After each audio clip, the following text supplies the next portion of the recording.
Dans ce décor de plaine et de montagne, vit un colosse que l'on croyait disparu. Le rhinocéros indien. Ce parc en compte aujourd'hui une cinquantaine, alors que cette espèce était au bord de l'extinction dans les années 90.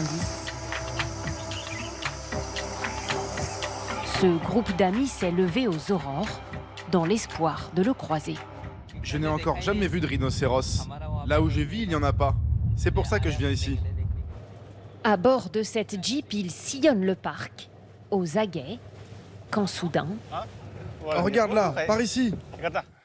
apparaît un rhinocéros au loin. Enfin, j'ai vu un rhinocéros. J'ai tellement bien fait de venir ici. Si le parc compte aujourd'hui autant de rhinocéros, c'est grâce au travail d'associations et des autorités indiennes. Ces 20 dernières années, elles ont transféré des dizaines d'espèces sauvages qui vivaient ailleurs en Inde vers cette réserve naturelle et les ont ensuite laissées se reproduire. Aujourd'hui, les rhinocéros sont si nombreux qu'il ne faut que quelques minutes aux responsables du site pour repérer des indices de leur présence. Regardez ici, c'est une empreinte de rhinocéros.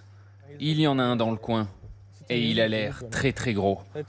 Si on compare avec ma main, on voit la différence de taille. On imagine bien la carrure de l'animal.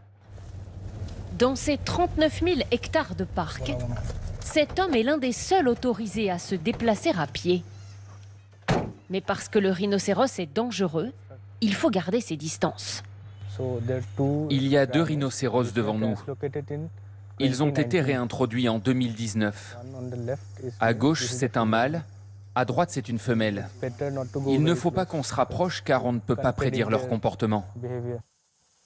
À la différence de leurs cousins africains, les rhinocéros indiens sont un peu moins gros et ne possèdent qu'une seule corne au lieu de 2.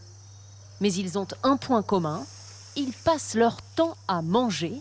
Ils consomment 30 kilos d'herbe par jour.